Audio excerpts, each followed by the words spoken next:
Hello friends, स्वागत है आपका आयुष्मान एकेडमी के यूट्यूब चैनल में।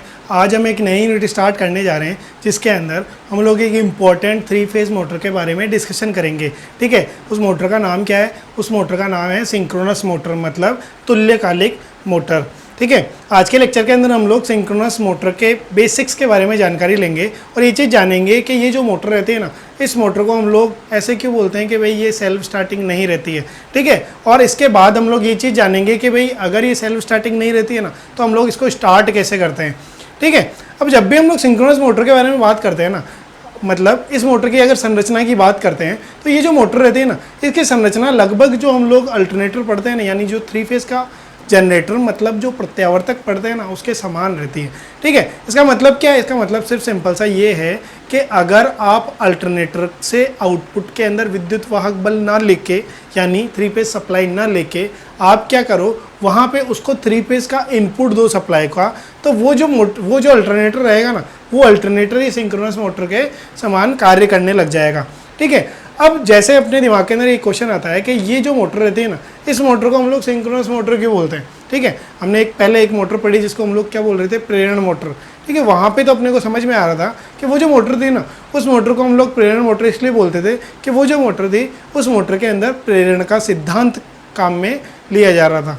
ठीक है, अब ये जो मोटर रहेगी ना, इस मोटर को हम लोग सिंक्रोनस मोटर इसलिए बोलते हैं कि ये जो मोटर रहती है, ये मोटर NS की स्पीड से रोटेट होती है। NS का मतलब क्या है? जब हम लोग इंडक्शन मोटर यानी प्रेरण मोटर पढ़ रहे थे तो हमने ये चीज़ देखी थी कि जब भी हम लोग 3 फेज़ इंडक्शन मोटर को सप्लाई दे रहे थे ना, तो हम लोग ये चीज़ नोट कर रहे थे कि वो जो 3 फेज़ इंडक्शन मोटर का जो स्टेटर था ना, उस स्टेटर के द्वारा एक रोटेटिंग फ्लक्स उत्पन्न किया जा रहा था, और वो जो फ्लक्स था ना, उस फ्लक्स की गति थी किसके बराबर? NS के बराबर। और ये NS क्या थी? ये NS था 120 F/P।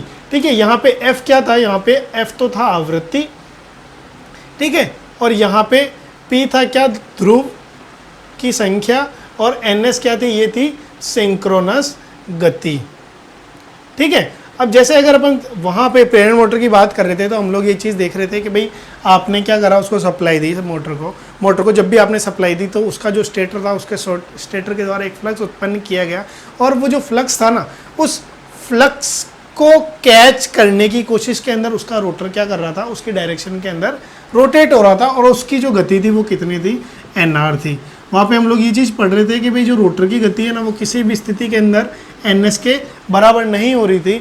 मतलब हमने ये चीज़ भी पढ़ी कि भाई जो रोटर रहता है ना, ये रोटर किसी भी स्थिति के अंदर अगर इसको कैच कर लेता था ना, तो इसको कैच करते ही वो मोटर काम करना बंद कर देती थी। ठीक है, अब यहाँ पे इस मोटर के अंदर क्या होएगा, ये कोई भी स्थिति नहीं होगी, ये स्थिति नहीं होगी, तो इसका मतलब क्या है? यहाँ पे जो मोटर रहेगी ना, वो हमेशा इसी गति के ऊपर कार्य करेगी। किस गति के ऊपर कार्य करेगी? सिंक्रोनस गति के ऊपर कार्य करेगी। अब क्योंकि ये मोटर सिंक्रोनस गति के ऊपर कार्य कर रही है ना, इसलिए इस मोटर को हमने क्या नाम दे दिया? Synchronous motor. ठीक है, तो यानी इसकी अगर अपन बारे में पढ़ें तो पहली चीज़ तो क्या रहती है कि भाई सिंक्रोनस मोटर को सिंक्रोनस मोटर इसलिए बोलते हैं क्योंकि ये NS गति से रोटेट होती है। NS का मतलब क्या है? इसका फॉर्मूला होता है 120 F/P। यहाँ पे F ध्रुवता होती है, F आवृत्ति होती है, P क्या होता है? ध्रुव की संख्या। ठीक है, अब इसके अलावा क्या चीज़ होती है इसकी स्पेसिफिकेशन?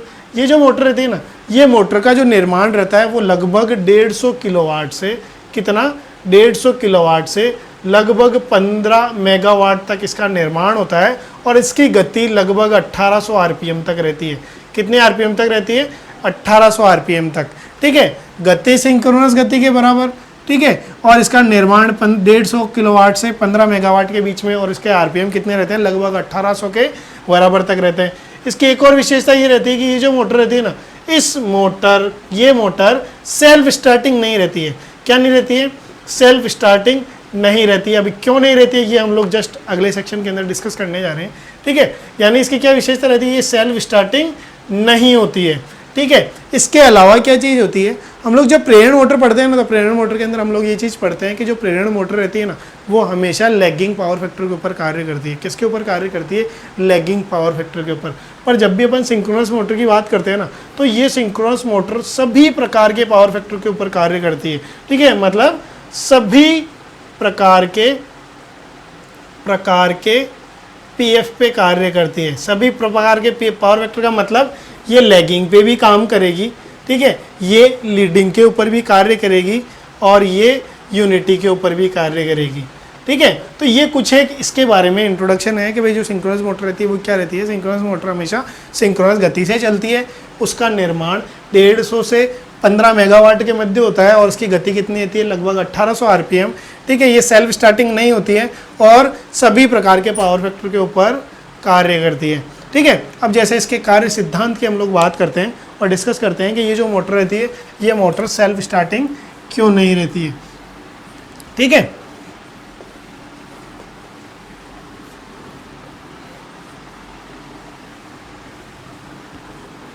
ठीक है, कार्य सिद्धांत मतलब प्रिंसिपल ऑफ ऑपरेशन। ठीक है, अब कार्य सिद्धांत के अंदर क्या रहता है, देखिए ना, हम लोग क्या करेंगे, जैसे अगर अपन मोटर का रफ स्ट्रक्चर बनाते हैं, देखिए संरचना तो मैंने बता दिया भाई, संरचना तो अल्टरनेटर के समान ही रहती है। अब जैसे कार्य सिद्धांत की बात करेंगे ना, तो हम लोग जैसे रफ स्ट्रक्चर बनाएंगे ना, तो जैसे ये मोटर का आउटर मोस्ट पार्ट है और यहाँ पे क्या लगा हुआ है, यहाँ पे स्टेटर है। ठीक है, जो कि उसके फ्रेम के ऊपर ही बांधी जाती है कुंडलियाँ। ठीक है, और इसके अंदर हम लोग ये मान लेते हैं यहाँ पे क्या रहेगा, रोटर रहेगा। ठीक है, ठीक है, और जैसे इसकी कार्य प्रणाली पढ़ते हैं ना, तो हम लोग क्या करते हैं, देखिए ना, अगर इस मोटर को अगर आप 3 फेज़ की सप्लाई दोगे तो यहाँ से जैसे अपन ने 3 फेज़ की सप्लाई दे दी, अपने क्या बताया, जब भी आप किसी भी कुंडली के अंदर से विद्युत वाहक बल प्रवाहित करते हो ना, यानी वोल्टेज को अगर आप प्रवाहित करोगे ना, तो उस कुंडली के अंदर क्या होएगा, एक चुंबकीय क्षेत्र स्थापित किया जाता है। क्या स्थापित किया जाता है, एक चुंबकीय क्षेत्र स्थापित किया जाता है। और क्योंकि यहाँ पे 3 फेज सप्लाई दी जा रही है, तो यहाँ पे जो चुंबकीय क्षेत्र रहेगा वो किस प्रकार का रहेगा, वो रोटेटिंग प्रकार का रहेगा। ठीक है, ठीक है, यानी मैंने जैसे इसके अंदर सप्लाई दी, यहाँ पे क्या हुआ, चुंबकीय क्षेत्र स्थापित हुआ। अगर हम लोग मान लें कि भाई ये जो स्टेटर है ना, इसके अंदर यहाँ पे तो नॉर्थ पोल बन रहा है और इस साइड के अंदर साउथ पोल बन रहा है। क्या बोल दिया मैंने, यहाँ पे तो नॉर्थ पोल बन रहा है और यहाँ पे साउथ पोल बन रहा है। ठीक है, अब ये जो नॉर्थ पोल अगर स्टेटर का है तो हम लोग इसको NS बोल देते हैं, और ये साउथ पोल स्टेटर का है तो इसको हम लोग क्या बोल देते हैं, SS बोल देते हैं। ऐसे ही हम लोग ये मान लेते हैं कि ये जो रोटर है ना, इसकी प्रारंभिक स्थिति, देखिए ना, कैसे भी हम लोग मान सकते हैं, पर अगर अपन प्रारंभिक स्थिति के अंदर ये मान ले कि यहाँ पे रोटर का NR यानी रोटेटिंग रोटर का जो उत्तरी ध्रुव है ना वो इस साइड बन रहा है और जो दक्षिणी ध्रुव है वो इस साइड बन रहा है। ठीक है, इस प्रकार से जैसे अपन ने स्टार्टिंग की स्थिति इसकी मान ली। अब देखिए ना, इस मोटर के अंदर मैंने क्या बोला, यहाँ पे हमने सप्लाई दी। सप्लाई देने के बाद ये जो रहेगा ना स्टेटर, इस स्टेटर को क्योंकि आपने 3 फेज सप्लाई दी है तो यहाँ पे एक रोटेटिंग फ्लक्स उत्पन्न किया जाएगा। अब हमने ये चीज़ मान ली ना, हमने ये चीज़ मान ली कि भाई जो रोटेटिंग फ्लक्स है ना वो कौन सी डायरेक्शन के अंदर है, वो क्लॉकवाइज डायरेक्शन के अंदर है। ठीक है, किसके अंदर है, क्लॉकवाइज डायरेक्शन के अंदर है। ठीक है, अब देखिए ना, ये मोटर सेल्फ स्टार्टिंग क्यों नहीं रहती है, देखिए यहाँ से ये पॉइंट आएगा, जैसे मैंने इसको सप्लाई दी, इस स्टेटर के द्वारा एक क्लॉकवाइज रोटेटिंग फ्लक्स उत्पन्न किया गया और यहाँ पे ध्रुवों का निर्माण हुआ। यहाँ पे तो NS रहा, यहाँ पे SS रहा। ठीक है, अब इस स्थिति के अंदर आप क्या नोट कर पाओगे, ये जो रोटर है ना, ये रोटर NS और ये NR यानी समान ध्रुव एक साथ है। क्या है, समान ध्रुव एक साथ है, और इस स्थिति के अंदर क्या है, ये समान ध्रुव एक साथ है। ठीक है, यानी अपने क्या बताया, जब भी समान ध्रुव एक साथ होते हैं तो उन दोनों के बीच में क्या होता है, विकर्षण होता है। ठीक है, विकर्षण का मतलब ये जो मोटर अगर बाई चांस ये जो स्टेटर है इसका फ्लक्स क्लॉकवाइज प्रवाहित हो रहा है ना, तो ये जो रोटर है इसका विकर्षण करके कैसे प्रवाहित होगा, ये एंटी क्लॉकवाइज प्रवाहित होने की कोशिश करेगा। ठीक है, अब स्टार्टिंग के टाइम पे जैसे ये एंटी क्लॉकवाइज प्रवाहित हुआ ना, तो आपको क्या पता है कि जैसे ही अपन एंटी क्लॉकवाइज की बात करेंगे, ये एंटी क्लॉकवाइज आधा गया ही होगा। उस टाइम पे क्या होगा, क्योंकि आपने यहाँ पे क्या दे रखी है, AC सप्लाई दे रखी है ना, तो AC सप्लाई देने के कारण क्या होगा, ये जो स्टेटर है ना, इस स्टेटर की ध्रुवता क्या हो जाएगी, चेंज हो जाएगी। क्यों चेंज हो जाएगी, क्योंकि अपने को पता है कि एक नियत समय अंतराल के बाद जो AC रहती है ना, वो क्या होती है, उसकी ध्रुवता चेंज होती रहती है। ठीक है, यानी पहली स्थिति के अंदर तो ये क्या करा, इसने इसको रिपेल करा यानी विकर्षित करा, तो ये क्या हुआ, एंटी क्लॉकवाइज गया, और एंटी क्लॉकवाइज जाते जाते ये क्या हो गया, इसकी ध्रुवता चेंज हो गई, यानी यहाँ पे क्या हो गया, यहाँ पे दक्षिणी ध्रुव बन गया और यहाँ पे क्या बन गया, उत्तरी ध्रुव बन गया। अब ये स्थिति क्या पैदा होगी, इन दोनों के बीच में आकर्षण की स्थिति पैदा होगी। ठीक है, यानी अगर आप विकर्षण के अंदर ये बोल रहे हो कि भाई ये एंटी क्लॉकवाइज रोटेट हो रहा है, तो आकर्षण की स्थिति में कैसे रोटेट होएगा, कैसे रोटेट होएगा, ये क्लॉकवाइज रोटेट होएगा। ठीक है, अब अगर आप ये देखते हो ना, इसकी आवृत्ति की बात करते हो, एसी की तो अपने को क्या पता है, 1 सेकेंड के अंदर उसके 50 चक्र होते हैं। ठीक है, 50 चक्र का मतलब क्या है, 50 बार तो वो उसका धनात्मक आयाम रहेगा और 50 बार ही क्या रहेगा, ऋणात्मक आयाम रहेगा। इसका मतलब क्या है, 1 सेकेंड के अंदर 100 बार उसकी ध्रुवता क्या होगी, चेंज होगी। इसका मतलब क्या रह गया, ये जो रोटर है ना, ये रोटर 1 सेकेंड के अंदर ये कोशिश करेगा 50 बार तो इधर जाए और 50 बार इधर आए। ठीक है, यानी 1 सेकेंड के अंदर 50 बार इधर और इधर जाना बहुत बहुत कठिन रहेगा। ठीक है, तो ऐसी स्थिति प्रतीत होगी कि ये जो रोटर है ना, ये रोटर एक तरीके से आप बोल सकते हो, जैसे हम लोग टेक्निकल टर्म के अंदर तो ये बोलते हैं कि भाई ड्यू टू इनर्शिया।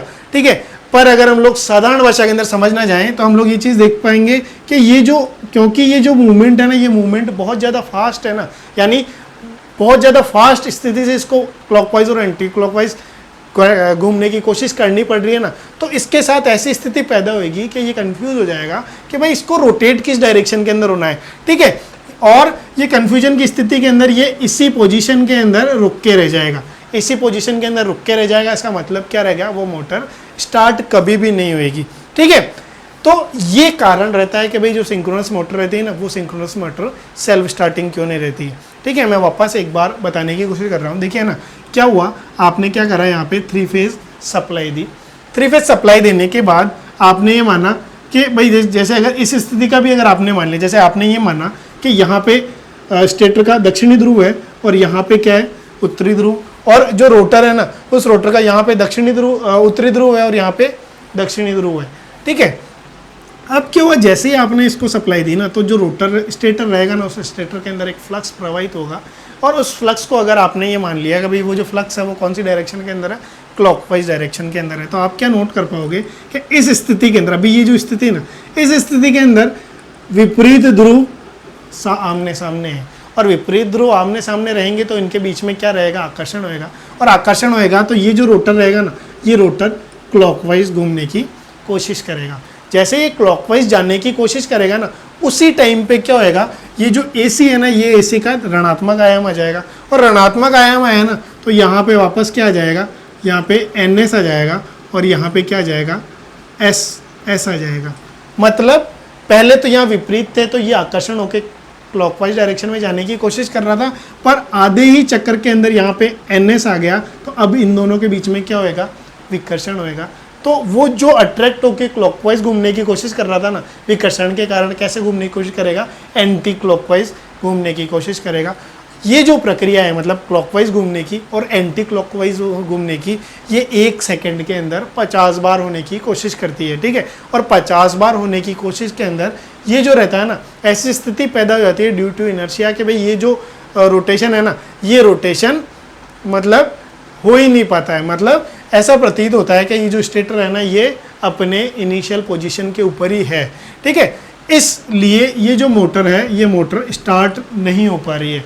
अब क्या रहेगा, देखिए ना, आपको ऐसी स्थिति पैदा करनी पड़ेगी। कौन सी स्थिति पैदा करनी पड़ेगी, ऐसी स्थिति पैदा करनी पड़ेगी कि ये जो है ना, यानी स्टेटर और ये जैसे ये रोटर और ये जो स्टेटर है ना, ये स्टेटर और रोटर ऐसे रोटेट होए कि इन दोनों की जो रोटेशन है वो समान रहे।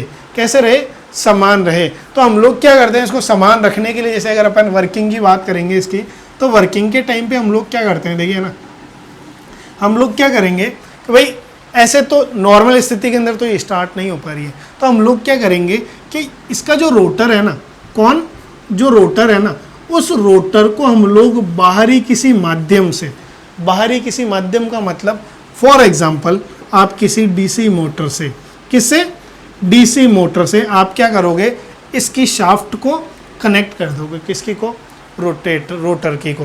ठीक है, अब आपने जब भी इसको सप्लाई दी ना मोटर को, तो मोटर को सप्लाई देते समय आपको क्या करना है, इसका जो एक्साइटर है, किसका, रोटर का जो एक्साइटर है, उसको डिस्कनेक्ट करना है। ठीक है, इसका पूरा सेटअप बना हुआ रहता है। ठीक है, अब जैसे ये डिस्कनेक्ट रहेगा और इस मोटर को आपने क्या कर दिया, सप्लाई दे दी। इसको जब आपने सप्लाई दी तो ये मोटर रोटेट होएगी, और इसके अंदर आपने सप्लाई दे रखी है, किसको, स्टेटर को सप्लाई दे रखी है, तो इसके स्टेटर के अंदर फ्लक्स उत्पन्न होगा, किस स्पीड से, सिंक्रोनस स्पीड से। और ये जो मोटर है ना, ये मोटर स्टार्ट हो जाएगी। इसको भी अपन ने बाहर से क्या कर रखी है, DC सप्लाई दे रखी है, क्योंकि ये DC मोटर है। अब क्या हुआ, हम लोग इस मोटर को इस मोटर की सिंक्रोनस गति के आसपास चलाएंगे। किसको? इस मोटर को इस मोटर की सिंक्रोनस गति के आसपास घुमाएंगे, और आसपास घुमाएंगे ना इसको, तो इससे कौन कपल है? इसका रोटर कपल है। तो अगर ये घूमेगी ना सिंक्रोनस गति से, तो ये भी क्या करेगी? ये भी घूमेगी। ठीक है, तो जैसे ही ये सिंक्रोनस गति के आसपास इसकी स्पीड आती है ना, किसकी? रोटर की, जो कि किसके द्वारा की गई? इस मोटर के द्वारा की गई। तो जैसे ही आपने इस स्पीड के आसपास लाया ना, उस टाइम पे आप क्या करोगे? इसके एक्साइटर को क्या कर दोगे? ऑन कर दोगे। ठीक है, एक्साइटर का मतलब क्या है? यहाँ पे हम लोग डीसी सप्लाई देते हैं, तो एक्साइटर को ऑन करके उसी टाइम पे आप क्या करोगे? इस मोटर को ऑफ कर दोगे। ठीक है, तो उस टाइम पे वापस यहाँ पे चुंबकीय क्षेत्र उत्पन्न होएगा, और ऐसी स्थिति प्रतीत होगी कि ये जो स्टेटर और रोटर है ना, इन दोनों के बीच में एक चुंबकीय लॉकिंग हो जाएगी, और लॉकिंग होने के कारण क्या होएगा?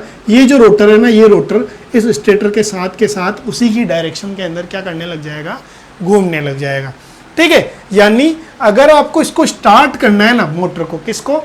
सिंक्रोनस मोटर को, तो आपको क्या करना पड़ेगा? बाहरी माध्यम का इस्तेमाल करना पड़ेगा। ठीक है, यदि आप किसी डीसी मोटर का इस्तेमाल कर रहे हो ना, तो उस मेथड को हम लोग एक नाम देते हैं। क्या नाम देते हैं? Pony motor method. क्या बोलते हैं? Pony motor method. क्या बोल रहे हैं हम लोग? Pony motor method. ये पोनी मोटर कौन है? ये पोनी मोटर इसी डीसी मोटर को हम लोग बोल रहे हैं। ठीक है, तो एक स्थिति तो क्या रहती है इसको स्टार्ट करने की? अगर आपको सेल्फ स्टार्ट करना है तो आपको एक स्थिति तो क्या करना पड़ेगा? आपको पोनी मीटर से इसको कनेक्ट करना पड़ेगा। और दूसरी स्थिति ऐसी भी होती है जिसको हम लोग बोलते हैं तुल्यकालन। तुल्यकालन यानी सिंक्रोनाइज करके। सिंक्रोनाइज कैसे करेंगे? देखिए ना, हम लोग क्या चीज़ जानते हैं? हम लोग ये चीज़ जानते हैं कि जो सिंक्रोनस मोटर है ना, वो सिंक्रोनस मोटर किसके समान है? ये सिंक्रोनस मोटर अल्टरनेटर के समान है। ठीक है, अगर इस सिंक्रोनाइजिंग के अंदर हम लोग क्या करते हैं? इस मोटर को अल्टरनेटर के समान चलाने की कोशिश करते हैं। अल्टरनेटर के समान चलाएंगे तो क्या होएगा? ये विद्युत वाहक बल प्रेरित करेगी। ठीक है, अब जैसे अगर आपने उसको रोटेट करा, तो वो भाई अल्टरनेटर की तरह अगर चलेगा, तो वो किस स्पीड से चलेगा? वो लगभग सिंक्रोनस गति से ही अल्टरनेटर अपने को पता है चलता है। तो जैसे ही अल्टरनेटर चलते चलते अपनी जो स्पीड को पकड़ता है ना, एनएस स्पीड को, उस टाइम पे हम लोग क्या करते हैं? वो जो अल्टरनेटर है, उस अल्टरनेटर का जो इनपुट आप उस टाइम पे, क्योंकि अल्टरनेटर की तरह कार्य कर रहा है, तो आप इनपुट में क्या दे रहे होंगे? यांत्रिक ऊर्जा दे रहे होंगे। तो जैसे ही वो स्पीड को पकड़ता है ना, उस टाइम पे हम लोग क्या करेंगे? उस यांत्रिक ऊर्जा को उस अल्टरनेटर से क्या कर देंगे? कट कर देंगे। और उसी टाइम पे हम लोग जो सिंक्रोनस मोटर है ना, उस यानी जो अल्टरनेटर था, उस अल्टरनेटर की इनपुट सप्लाई को ऑन कर देंगे। तो क्योंकि वो स्पीड पहले ही पकड़ा हुआ है, तो उस स्थिति के अंदर वो सप्लाई और ऑन कर दी, तो वो स्पीड कंटिन्यू रह जाएगी, और वो जो मोटर है वो कंटिन्यूसली उसी स्पीड के ऊपर क्या रोटेट होने लग जाएगी। ठीक है, तो ये कुछ मेथड रहते हैं। एक और मेथड रहता है जिसको हम लोग डैम्पर मेथड बोलते हैं। डैम्पर मेथड, इस मेथड के अंदर हम लोग क्या करते हैं? ये जो मोटर रहती है ना, इस मोटर के अंदर डैम्पिंग वाइंडिंग बांधते हैं। ठीक है, डैम्पिंग वाइंडिंग के बारे में हमने को पता है। ये जो स्टेटर रहता है ना, यानी जो ध्रुव रहता है ना, उस ध्रुव के अंदर हम लोग क्या करते हैं? शॉर्ट सर्किटेड एक वाइंडिंग बांधते हैं, और इसके अंदर ऐसी स्थिति पैदा करते हैं कि क्योंकि वो शॉर्ट सर्किटेड है ना, तो शॉर्ट सर्किटेड, जैसे अपन इंडक्शन मोटर पढ़ रहे थे ना, तो उस इंडक्शन मोटर के स्क्वायरल केज के समान वो जो इसका रोटर है वो कैसे प्रतीत होगा? इंडक्शन मोटर के स्क्वायरल केज के रोटर के समान कार्य करेगा। और जब आप सप्लाई करोगे ना, तो ये जो मोटर रहेगी, ये स्क्वायरल केज मोटर की तरह कार्य करेगी स्टार्टिंग के टाइम पे। ठीक है, अब स्क्वायरल केज मोटर की तरह जैसे ही कार्य करी, उसने स्पीड पकड़ी, और हम लोग क्या करेंगे? वो जो डैम्पिंग वाइंडिंग है ना, उसको अपन जैसे स्पीड पकड़ी उसको डिस्कनेक्ट कर देंगे, और वो जो एक्साइटर रहेगा उसको वापस एक्साइटर के द्वारा हम लोग क्या कर देंगे? रोटर को सप्लाई दे देंगे, और ये जो मोटर रहेगी, ये मोटर वापस क्या करने लग जाएगी? रन करने लग जाएगी। ठीक है, तो ये 3 मेथड रहते हैं इस मोटर को स्टार्ट करने के। ठीक है, यहाँ पे एक चीज़ और आती है। देखिए ना, अपन ने क्या बात करी कि भाई हमने क्या करा कि किसी ना किसी मेथड से इस मोटर को स्टार्ट कर लिया।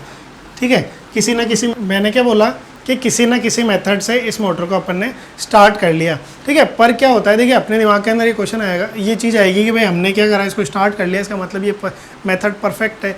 पर क्या होता है? ये जो मोटर रहती है ना, ये मोटर का ये मेथड एक तरीके से ऐसा माना जाता है कि भाई परफेक्ट मेथड नहीं है। मतलब क्यों नहीं है? देखिए ना, आपने क्या करा? ये मोटर को स्टार्ट तो कर लिया। स्टार्ट करने के बाद जब भी आप इस मोटर को जैसे किसी लोड से कनेक्ट करोगे, ठीक है। तो लोड से कनेक्ट करने की स्थिति के अंदर आप क्या नोट करोगे, जैसे अगर ये स्टेटर है, ये स्टेटर का जैसे अपन ने ध्रुव बना दिया, और यहाँ पे जैसे रोटर का अगर आपने, जैसे ये रोटर है ना, इस रोटर के ध्रुव को अपन SR से मैं यहाँ बना रहा हूँ, तो आपने क्या करा, जैसे ही लोड से कनेक्ट करा ना, तो ऐसी स्थिति पैदा होगी कि ये जो रोटर है ना, इस रोटर के ऊपर क्या बढ़ रहा है, भार बढ़ रहा है ना। तो भार बढ़ने के कारण ये जो रोटर रहता है ना, ये रोटर इस स्टेटर से कुछ पीछे हो जाता है। कैसे हो जाता है, पीछे हो जाता है, ठीक है। और ये जो एंगल रहता है ना, इस एंगल को हम लोग अल्फा से प्रदर्शित करते हैं। किससे, अल्फा से प्रदर्शित करते हैं, ठीक है। ये जो अल्फा एंगल रहेगा ना, ये एंगल मतलब इलेक्ट्रिकल एंगल रहता है। कौन सा एंगल रहता है, इलेक्ट्रिकल एंगल रहता है, ठीक है। इसके बारे में अपन डिटेल के अंदर जब इसके ऑन लोड और ऑफ लोड वाली स्थिति पढ़ेंगे ना, यानी एक्साइटेशन वाली जब स्थिति पढ़ेंगे, जब इसको डिटेल के अंदर पढ़ेंगे। पर अभी के लिए ये चीज़ देखिए ना, आप क्या देखोगे कि भाई ये जो रोटर स्टेटर रहता है, रोटर रहेगा ना, वो स्टेटर से अल्फा एंगल पीछे रह जाएगा। यानी अगर आप लोड लगा रहे हो ना, तो लोड अगर कमजोर है ना, तो थोड़ा एंगल रहेगा, और अगर बाई चांस वो लोड थोड़ा सा ज़्यादा है ना, तो ये जो एंगल रहेगा, ये एंगल क्या हो जाएगा, ज़्यादा एंगल हो जाएगा। हालांकि ये जो एंगल है ना, इस एंगल का प्रभाव जैसे हम लोग डीसी मोटर्स के अंदर देखते हैं ना, वैसा प्रभाव नहीं रहेगा। मतलब वहाँ पे हम लोग क्या देख रहे थे, हम लोग ये चीज़ देख रहे थे कि जब भी आप मोटर के ऊपर रोटर को लोड को लगा रहे थे ना, तो वो मोटर की गति क्या हो रही थी, वो कम हो रही थी। पर यहाँ पे क्या होएगा, यहाँ पे गति कम नहीं होएगी, बस ये जो रोटर है ना, ये रोटर इस किससे, स्टेटर से कुछ एंगल इलेक्ट्रिकली पीछे हो जाएगा, ठीक है। और इसी कारण से देखिए ना, ये एंगल से पीछे हो रहा है ना, इसी कारण से ये जो मोटर रहती है ना, ये डिफरेंट पावर फैक्टर्स के ऊपर कार्य करती है। इसके बारे में हम लोग डिटेल के अंदर आने वाले लेक्चर्स के अंदर डिस्कस करेंगे, ठीक है। तो ये मतलब ये मेथड आ जाता है यहाँ पे, ठीक है। अब यहाँ पे बात आती है कि भाई इस मोटर का एप्लीकेशंस क्या क्या होती है, एप्लीकेशंस क्या क्या होती है, मतलब इसका उपयोग वो कहाँ करते हैं, ठीक है। क्योंकि हम लोग ये बोल रहे हैं कि ये जो मोटर है ना, ये मोटर हर प्रकार के पावर फैक्टर के ऊपर कार्य कर रही है। क्या बोल रहा हूँ मैं, हर प्रकार के पावर फैक्टर के ऊपर कार्य कर रही है। तो हम लोग क्या करते हैं, ये जो मोटर रहती है ना, इन मोटर में से ऐसी मोटर जो लीडिंग पावर फैक्टर पे कार्य करती है, कौन सी, लीडिंग पावर फैक्टर पे काम करने वाली मोटर रहती है ना, उन मोटर्स को हम लोग इंडस्ट्रीज़ के अंदर एज ए कैपेसिटर इस्तेमाल करते हैं।